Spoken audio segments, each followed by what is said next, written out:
Welcome back to another episode of The John, your daily sports dump, where we plunge into the sports world. We are a sports pipeline for breaking news, game recaps, and the hottest takes in the sports industry. So while I take care of business, let us flush out the details and fill you in on what's happening. Take a seat, get comfortable, and make sure you have plenty of TP. It's time to explode the commode.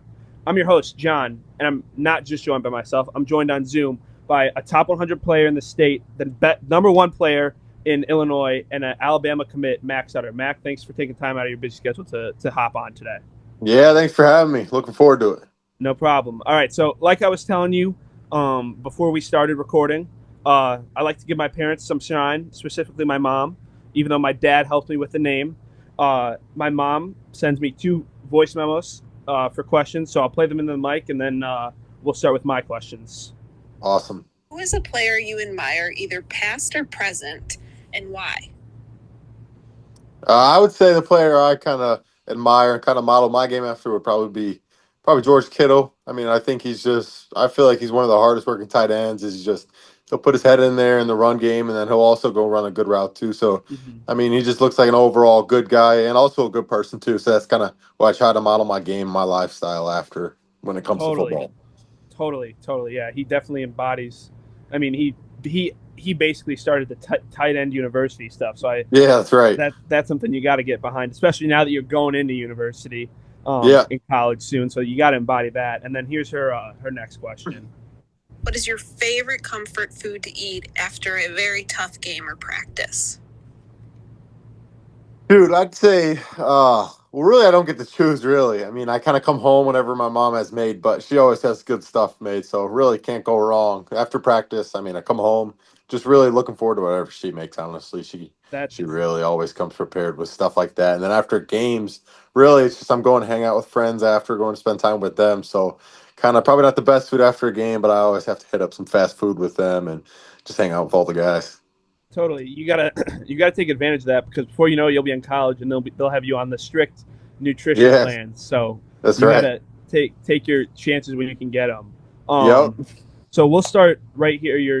Your day of or the night before you committed on June 26th. What was that exact moment or conversation that tipped your decision in Alabama that you were kind of like, all right, Alabama's the place for me?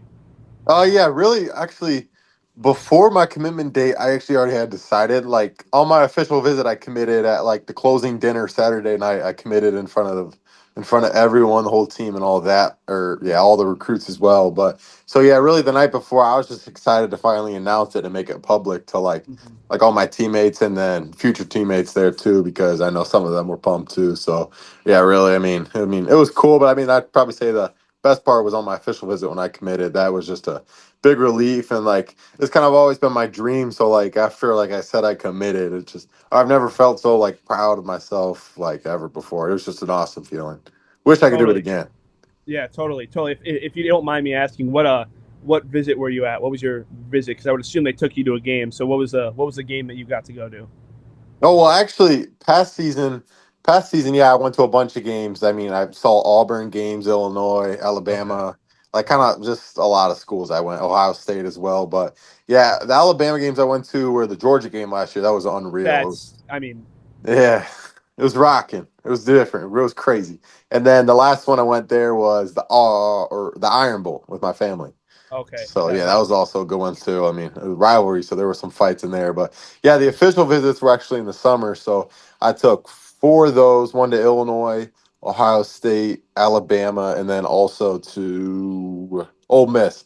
So those were kind of the four I OV to, and then my last official visit was Alabama, and that's where I pulled the trigger and committed. I kind of knew going into it this is where I want to be. So totally yeah. To kind of build on that, what was Coach DeBoer's sort of pitch that made Bama and the 1 year plan like? What made Bama's plan feel the most real and the most like right? You can do and impact this program right when you get there. oh yeah, I mean they kind of talked to me about like They kind of are. They have a lot of good like blocking guys too. I mean, they can also get out there and make some plays too. They have some great tight ends, but he kind of made it obvious that they need more of like a guy who can flex out like I can do. He likes how I can play all over the field and be more of an athlete. So that's kind of what he's trying to get in the tight end room a little more. I mean, they have great athletes, but he just wants to get a guy who can flex out. I mean, they have a few guys like that right now, but I mean, yeah, they have a great tight end room. So it'll just be good to get in and compete with all of them and just get better week by week. Totally, totally. And then my next question, kind of another coach about Coach DeBoer.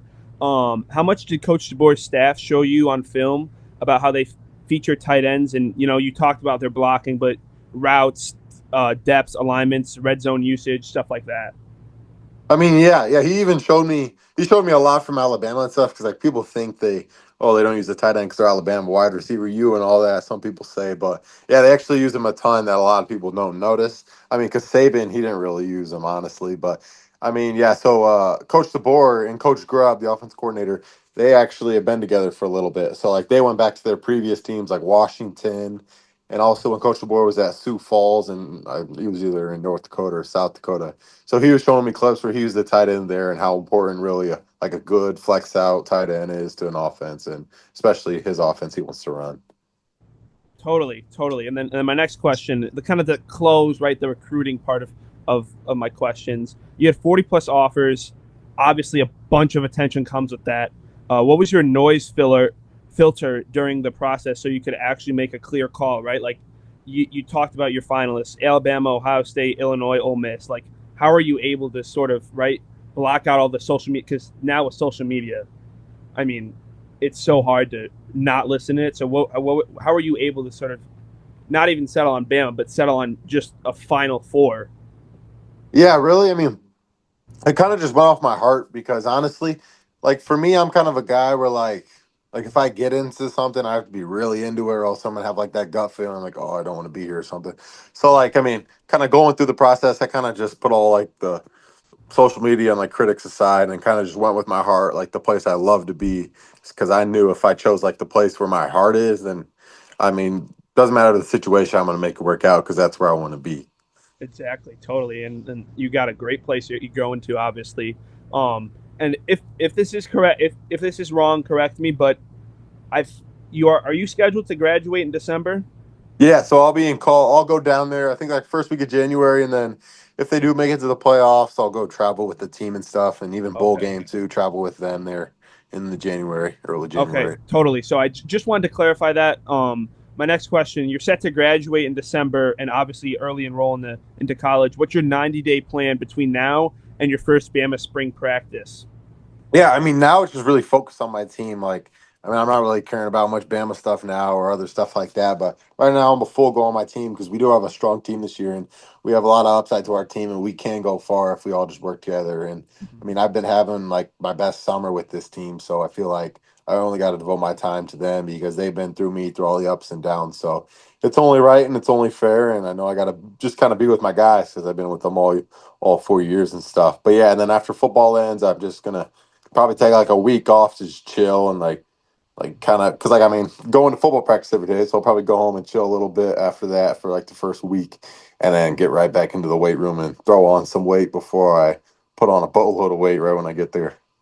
Totally, totally. What's the a single tool that you want to be right? You obviously said it. You're in season. You're always working on stuff during season. What's a single tool that you want to be college ready from day one? That could be right. Obviously, you're known. Your blocks are really great, or it could be some routes, some short yardage reliability. What is something that you kind of want to see yourself be right when you get to college? That's something that's like you're really positive and believe in. Yeah, really, I'd say I kind of my blocking. I mean, yeah, my blocking's good right now, but I'm also going against like guys smaller than me. But I know like when I get there, there's gonna be some big dudes. So like really like right now, like tonight after we're done with this, I'm going to watch like some YouTube videos of tight ends blocking and stuff to see like placement because I know it's gonna be a big change, and I'm gonna have my tech. I need to have my technique like perfect in order to be able to block those big guys and also not like injure myself by doing it a dumb way and stuff like that. So yeah, that's kind of a big thing I'm really trying to focus on. Because I mean, route running. I mean, I've kind of was born and blessed with the like athletic ability. So I mean, route running's pretty good. Definitely needs improvement though. But I feel like the big thing going in that's going to be like a difference maker is like my blocking. So that's going to be, I mean, they're going to get me right and put a bunch of weight on me, but if I come in like better than previous freshmen at blocking and stuff like that, it's only going to set me up for the future better than kind of how others came in, just not really used to blocking and stuff. Yeah, totally. I think that's a great point. Um, your junior year, you showed in high school, obviously.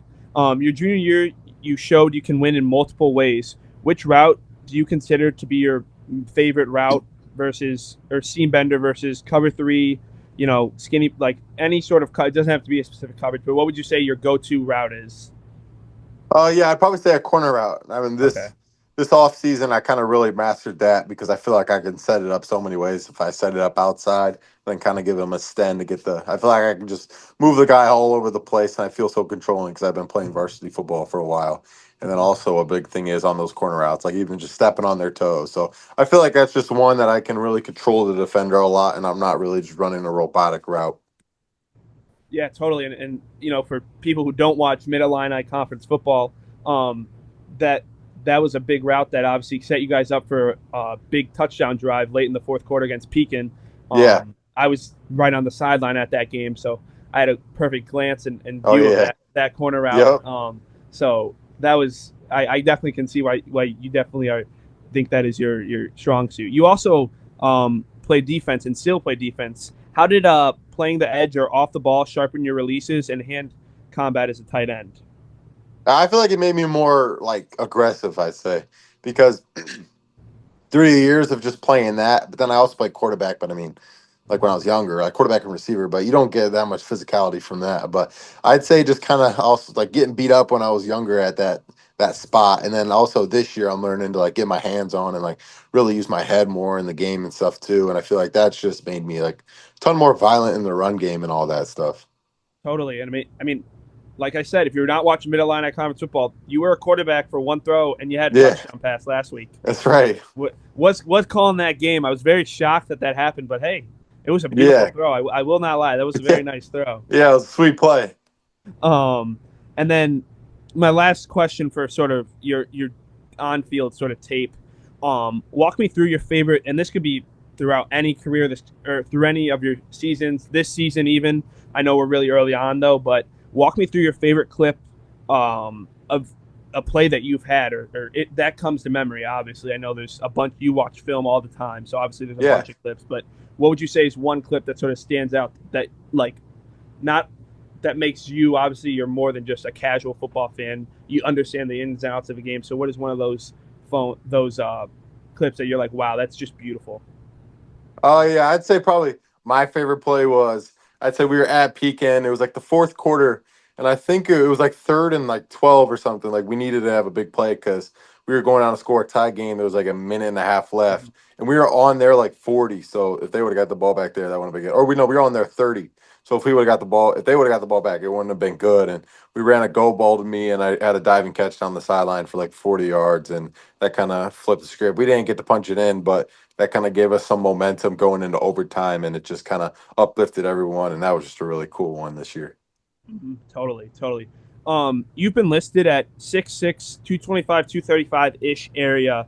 And your hand timed 40 was a 4.6. Where do you want your play? Obviously, you've talked a little bit about your weight and stuff when you get to Bama. Where do you want your play weight and speed to be by next August? Next August, I mean, it's kind of really up to Alabama, like what they think I'm best at. But they're talking about they'll get me to like even like the first spring I'm there, like the first few months, they'll get me to like I'll be like 6'6", and then all way they were talking about like 250, 255. That That is. is, I Yeah. mean, Yeah, but it's crazy though, because like they had some guys come in and they'll be like they can't. I think one guy came in at like 211 and he's already just through one semester he's already 255. It's just unreal. Like That's his like their weight training and like their weight like lifting coach. He has so much science behind it, and then like the nutrition is just unreal. yeah, and I mean also like, and you're seeing this with all the schools that recruit you. All these guys put on insane amounts of weight, but SEC Yeah. football, they don't mess around down there. Like that is, you're gonna get your money's worth, Hmm. getting your weight and stuff there. That's definitely something that's gonna Yeah, that's be right. that you're gonna gain. You also played basketball. What transfers most to football? Obviously there's a lot of lateral quickness, fast twitch muscle fibers. What is something that you gained from basketball that you sort of view as something that's really helpful to you now with football? Yeah, I'd kind of say like my quickness. I say that's kind of like a big thing, like kind of just playing defense, playing on my toes and stuff. But then also, I honestly, I kind of just going up to like jump up and get the ball from like dunking and like all that stuff. I'd kind of say those two things, kind of like really the twitchiness and then like the explosion, like my explosiveness. Those are kind of the two big things that I've seen from basketball, which kind of gonna miss it Totally, from this year. totally. Did you have any posters or any high school clips that you would say are your favorite? Yeah, I had a few. Well, I had like two off the backboards that I smoked. One my sophomore year, they threw it off the backboard, and I yeah, don't just smoked it. And then the second year, it kind of got tipped, but it went in and out. Well, the sophomore year went in and out too, but yeah, that was one I always wish I had. But yeah, I had a few posters, and those are always fun too. Like I had one, Totally. I think it was a summer league game, but yeah, it was like a start of overtime. It was a fast break layup, and it kind of like the guy kind of smoked the layup, and there was a guy under the rim gonna get the rebound, and then I just like rebound dunked it or put back and just right on Those his are head. That was cool. those are like when I think of those, I think of Dwight Howard on the Magic. Yeah, That's just something that he would always do. yeah, Um, yeah. It's, but my next question: what mobility or recovery drill is a must-do for you to stay explosive across a full season? all right, say that again. What mobility slash recovery drill is a must-do for you across to stay healthy for a full season? Oh yeah, really? I'd kind of say just kind of cold tubs. Like I have a hot tub here, but then also like cold tubs at recovery places I've been going to. Kind of just doing that, I feel like kind of that kind of wakes up my body and always gets me right too. So really, that's kind of my main thing I like doing is cold tubs. I mean, I do a lot of stuff on the other side though, like red light therapy. I mean, I rolling out, cupping, stem, but yeah, I just like the basic cold tub. I feel like that just gets it done. Totally, totally. How do you study coverages? And what's your checklist for when you're watching film? What is like? How do you really study and break down those coverages when you're watching film? Obviously, it's high school, so you have limited film, but how do you sort of break that down when you're? What is something that you kind of look for?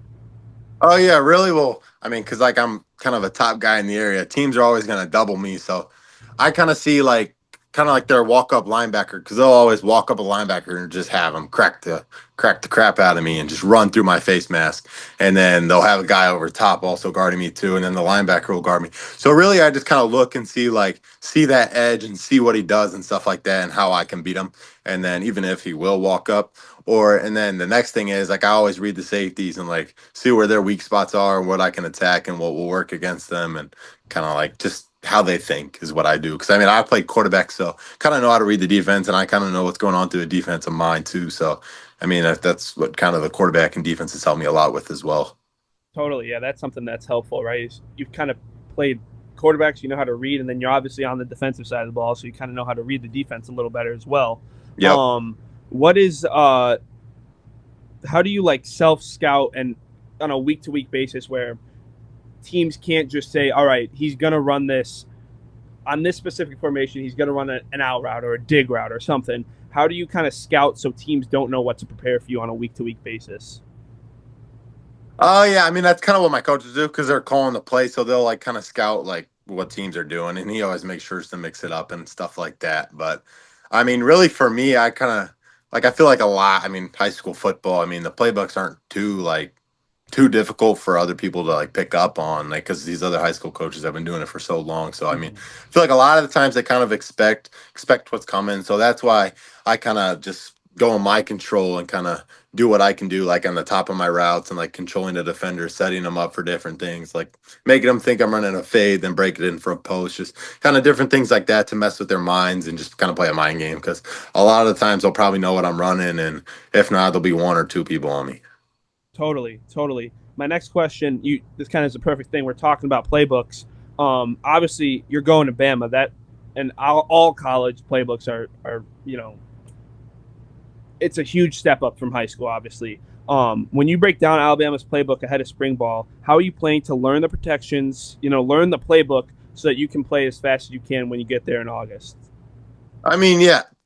They kind of work with me on that, and they've kind of already talked about it with me, and it's not as hard as you think. Yeah, it's a lot of stuff, but like once you get it, you really get it, and it's not really like, yeah, so like you kind of just got to get past the first part of getting it, but I mean, it really all makes sense. Like I'll give you kind of like a short little example, like kind of for them like a run game, like they'll all have it in like different categories, or like wide zone they'll have it in a category like of like car, Okay. like a different type of cars wide zone or something like that. That's kind of how they have it, but and then they kind of just like tag each player what to do. But yeah, it's definitely way different than high school. But I mean, I'm talking to some of the players and like coaches too, they're like, yeah, I mean, once you get it, you get it. Like it's Yeah. You kind of talked about players. Are there any like Alabama players that have kind of been really helpful to you? I mean, and kind of help you throughout. I mean, obviously you're not in college and you're not there yet, but have there been any guys on the current team that have kind of been really helpful with you and you sort of, you know, helping you if you ever had questions about some of the playbook stuff that you've already been told? Have there been any current guys on the roster that have been really helpful with you with that? I mean, yeah, I haven't really talked so much about like the playbooks with them, kind of because I'm still a little far out. But I mean, I have talked to them about like how the coaches are and stuff. So yeah, I Mm-hmm. talked to a few of the tight ends about that. I mean, they're really helpful about that too. But then, yeah, I also have like I already found my roommates and stuff. So it's a Okay. quarterback commit Jet Tamala, and then a wide receiver commit Owen Cabell, and I mean, I can always talk to them about it too. Actually, we all were in the room. It was actually the game day visit to who was it? Oh, UL Monroe or ULM or whatever that is. Mhm. And yeah, we were there for that game, us three. And so they kind of sat us down in the room and kind of walked us through like what it's going to look like. So we kind of all got to talk it over and kind of just said that it's going to be a hassle and a lot of stuff, but I mean, we'll be able to get Totally. it done. Sorry. You have been the guy at Dunlap with coaches from. You talked about it. You've been the sort of the guy right in this area at Dunlap. Coaches from everywhere dropping by. What responsibility comes with being a local face of the game? Obviously, you're known in this area, right? Yep. It's kind of and in the state nationally, you're known really everywhere you go. So how do you kind of what kind of responsibility do you take with that? Right, is most of these guys who are the best players in the state usually transfer out to one of these bigger schools. So obviously you stayed at Dunlap for a reason. So what does that mean to you to kind of be the local face of the guy? I mean, yeah, there's a lot of positives and also a lot of negatives too. I mean, people are always watching you and stuff, and they always have stuff to say if you're like every little thing they're always on you for and watching. So I've always tried to always be my best because I know people are always going to have eyes on me and stuff like that. But I mean, it's been really cool. I mean, really hard at sometimes too, being like that guy because you're always a talk and they're not always saying good things about you. So I mean, kind of in the back of my mind, I just always try to like really just try to be nice to everyone and stay humble and kind of give them no reason to talk about me, but also just try to not really listen to them because a lot of people are just jealous, but just kind of stick to my family and people close around me. Totally, totally. Tell me about a practice day you didn't have it, and the teammate or coach who reset your standard. Right, you're having a rough practice because even though right, you're obviously an elite athlete, you're also human. So, who's someone, a coach or maybe a fellow teammate that kind of helps you when you're having a rough practice, that helps you kind of reset and sort of get back into things?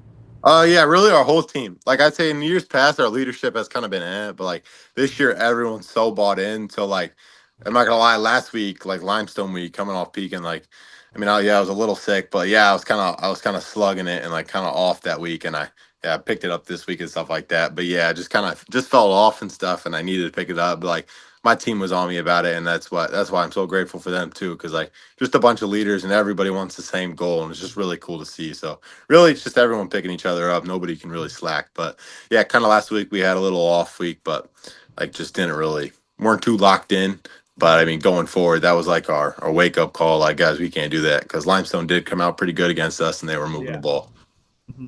Totally, yeah, and I think also right that peaking game will wear anyone down.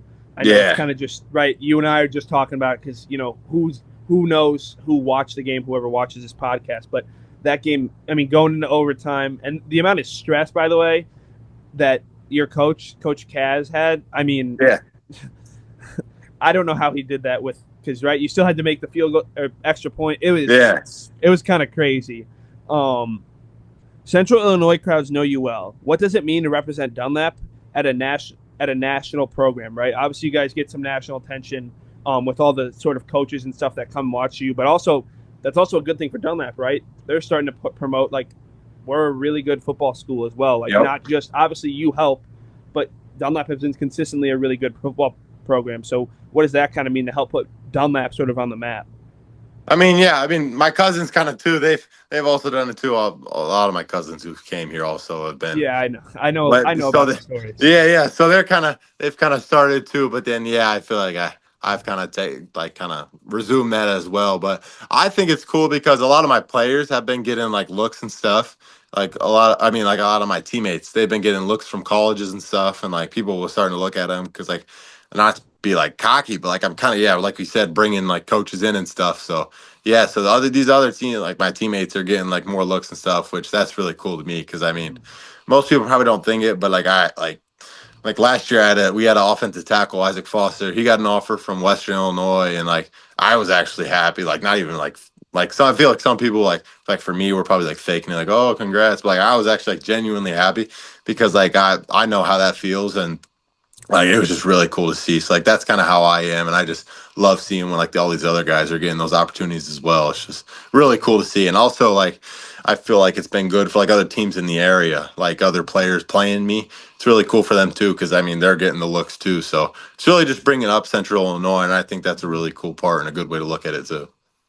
Yeah, totally. And I've told all like I've called I've called some high school football games around the area, and I'm from the northern suburbs of Chicago, so I was like, oh, it's just Illinois football. I've done this before, and I came down here first week, and people are tailgating. I've never seen that before. So Yeah, once I got here, and the people at Clutch Sports and stuff started to tell me more about it, they're like, no, it's serious around here. Like tailgating, like it is, it's a different ball game than the suburbs. We don't yeah, usually tailgate. It's usually you get there early, kind of mess around with your friends, and then once the varsity game's on, you're locked. I've never seen tailgating, so this is, I mean, I think it makes the game more enjoyable, right? Because the yeah, people are 100%. literally waiting. So like that's Hmm. something that makes it more enjoyable. We'll kind of talk now about Alabama, and we talked about the Alabama tight end room a little bit earlier.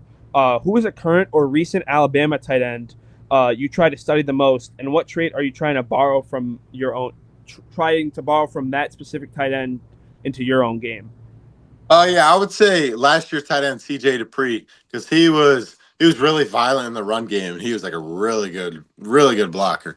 And that's kind of like how I always watched him. I'm like, wow, that guy, like he was a big tough kid and he's kind of gonna be built like same measurables as me too. So I mean that's kind of like I was like, oh, that's perfect. Like that's the guy. Like that's how I need to block if I want to go to the NFL. So that was cool to watch him. Totally, totally. And then we'll kind of talk. I know I've kind of touched on this a good chunk. What's your definition of success for your first spring in Tuscaloosa? Installing mastery grade body comps. Specific depth chart milestone. Like, what is something that you would say is a very successful first spring or that you're at Tuscaloosa? Yeah, I would say kind of really just like the first spring, I'd say just like getting really good with the playbook, like transforming my body, making sure I have my blocking down, make sure all that stuff's ready to go. So it's like I've already been there for a year. And then as fall comes around, I'm ready to go and I'm working my tail off to hopefully get in there on some games that coming year and stuff like that. Totally. And now we'll kind of talked a little bit about your family and the athletic genes that come with it. Just got a few questions. Reporters have noted your athletic family roots. What's a lesson from home that travels with you onto the field each week? Yeah, the big one I would say is never give up. Like that's kind of like what my mom and dad are always saying. We have a big sign above, like right when you leave the house, it says never give up. And that's kind of the thing I always live by that like I always think like I gotta keep doing things until I'm perfect in like the sports world. That's kind of how I think and stuff like that. Like this off season, I noticed like or like last off season, I noticed I was like, gosh, I'm just like a little stick. I'm about to go play in the SEC. I need to put some weight on. So like last season, I was playing at like 205, and this season I'm playing at 235. So I made a big jump there, and that's kind of just one thing how I noticed. Like I kind of like just through this high school recruiting process, I've noticed a lot of little things that I'm like it kind of just like bothers me because I mean, yeah, people will say stuff but, like also just like like it'll just bother me because like I want to be really good, and so it'll be like I like that bothered me that like I was too small, so like it just was easy motivation to go lift, put on some weight, and get stronger. And I've been feeling it like my strength this year, and it's been way better and easier. Totally. And then what is it? What was it like having a dad in the NFL? And were you old enough when was he in the NFL? Were you sort of in NFL locker rooms? No, I wasn't old enough. They had Okay. me. They actually started having kids when he was done. So Okay. But what yeah. what was that kind of like, right? Obviously, your end goal is going to the NFL. So what was it like having a dad who's done that, right? He's done what you want, and obviously, I can speak from this. Having a dad to look up to is something huge, right? So Yeah, yeah. what is having your dad and he's done what your dream is? What is that kind of like, and how has he helped you in this process? Yeah, I mean, he's told me a bunch of stories too, and like also motivational stuff like that. But then also just like you can't get like you can't stop working. Like you always got to be on the go because you never know like the next move. You never know what's gonna happen next. Like one big story I'll tell that was like the biggest in his career was he got picked up, didn't get drafted, got picked up by the Browns, I believe, and then they cut him, or he got picked up by someone I forgot. But then he was dropped. He was dropped, and so he was like, he thought he was over with. His like, I think people were like, "Yeah, you're done. Like, there's no way you'll get picked up again." But like, he still had that thought, like, I got to be ready if I do. So like, and he also went to Richwoods over here in Peoria. So he got dropped and he'd come home and every day he'd do bag drills up at the Richwoods field and stuff like that.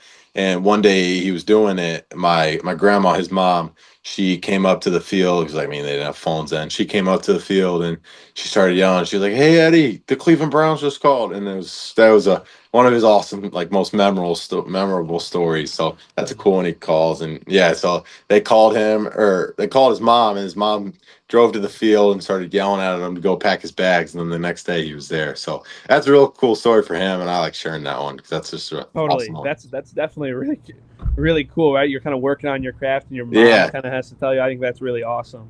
Yeah. Um, Now we'll kind of talk about the the classroom and NIL aspect of college football, right? You're not trying to talk about NIL, but I mean, college sports NIL is something that's growing, continuing to grow. Obviously, Alabama name brand is something that's huge there, right? So what are, and you don't have to share too much. What would you say is one sort of NIL, if your dream NIL deal? What would you say is your dream NIL deal? If and it could be right perks you get. You don't have to share salary. I'm totally fine with that. But what would you say is your dream with your dream company? And if you could get like a life supply or some supply of something, what would you say that is? Yeah, it's kind of hard. I mean, honestly, it'd probably be, I mean, Nike's really big, but I mean, Nike, I feel like everybody would want that. But honestly, kind of like a reasonable one. I've never really thought too much about that, honestly. Really, I'm just, yeah, I don't know. That'd be hard, but really just any company, that'd be cool. I mean, like Totally. right now, I have some companies that send me free stuff, but yeah, I haven't really thought of one that like if I could, but Mhm. yeah, that'd be something to think about though. That'd be Yeah, cool. totally. I mean, there's also this other like local podcast guy company. He sent you like or he like gave you actually. He didn't send you. He actually like gave you like a shirt or something at like a Yeah. football game. Like this, Hmm. I don't really know the guy, but I've Yeah. heard of his That stuff. was a big deal. Yeah, that I mean, I've heard stories, right? So Oh yeah. Yep. I've heard great stuff about him though. Yeah, it's Um, different. Unreal. what's what's your academic track interest at Alabama, right? Obviously, you're a student athlete first. So, what is um, your plan, obviously, to major in and how to build school with practice and football and stuff, right? That you have it at high school, but I'm sure this has been told to you 1,000 times. College is a completely different lifestyle. So, how are you going to kind of be able to? What do you think the adjustment is going to be like for you with time management, with practices and classes? You'll have a class at 9, and then you won't have another class till 3. So, what would you say is how you're kind of preparing for that?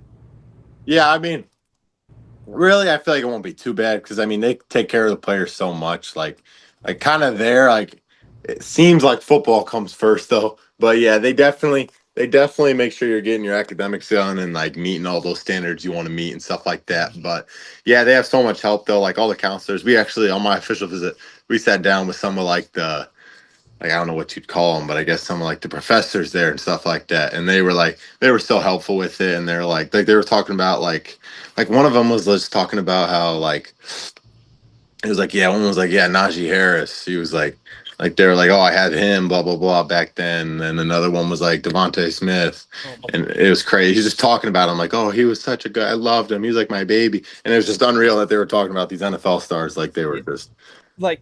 And you brought up Najee Harris. It's terrible that he tore his Achilles, but like, it's crazy like how casual it is for these Alabama, like, because right, you think Alabama football, how it's just like they're like normal dude. Like it's crazy, right? Because for me, I'm a fan of athletes. Obviously, there's a reason I'm interviewing you. I love doing this.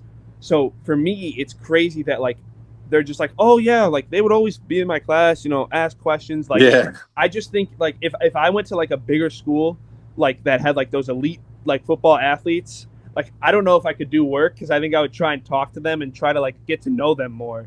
Yeah. And it's crazy to me that like they just are like, oh yeah, like they were a student, they always came, they were my favorite. Like I just think that's crazy. Yeah, it's really cool because like you only see him as football players. Exactly. You don't see him as college students. You see him as dudes who are making millions of dollars. That's right. Playing a sport that you're like, oh, that's too easy, and then you get hit by a 6'5", 300-pound lineman, and then you kind of get fact checked. Yeah. So I got two more questions for you, and then we can kind of wrap this up. Build your favorite tight end, right? And it could be hands, body type, blocking, anything, right? You talked about George Kittle, but build your perfect tight end. You always see those things on Instagram, or at least I do. The head is someone else, body someone else, arms are someone else, legs are someone else. So build your tight end of best tight end of all time. Yeah, I'd probably like kind of like the blocking part. I'd probably go Kittle. I mean, I feel like he's just the dog. Oh yeah. And then kind of like the route running side, I'd have to go with Kelsey because I mean he just like is kind of what I like to do in my route running. Like he'll look at the safety, like read what he's doing, what he's thinking, and kind of just find open space and sit there. And that's one thing I love about him. And then one big thing that I also love, which I'm trying to get better at myself, is after the catch. And I'd have to go with Gronk, just how he gets that arm out. He gets that stiff arm out and he just starts pushing people over. That's one thing I love. Gronk is that dude was. I think he retired too early. I think it was just because he loved Brady too much. Which I get him that, and Brady. That's definitely why. They had an insane connection, so I get that, right? You don't want to risk going to another quarterback. Although I will admit, if he stayed in Tampa, I think him and Baker, that would feed families. Like I think that would. That would have been sick. Because especially with Baker, like something that really fired me up was Monday night last week when he got hurt. He was like, "Oh," then Gardner Johnson starts talking, gets up right away like nothing happened. Like that's what made me fall in love with Baker at Oklahoma was how he would just talk, and he backed it up. Like he's like one of those dudes. Like same with Brady, same with all these elite athletes is they can talk as much as they want and they can piss you off as much as they want, but it doesn't matter because they'll still put up 3 touchdowns on you like it's nothing. Yeah, it's true. So my last question, if you could design a perfect first catch at Bryant-Denny Stadium, what would the play call be and what would the celebration look like? I would obviously assume, and this is just for me, you're getting a touchdown. So what would it be like and what would that celebration be like?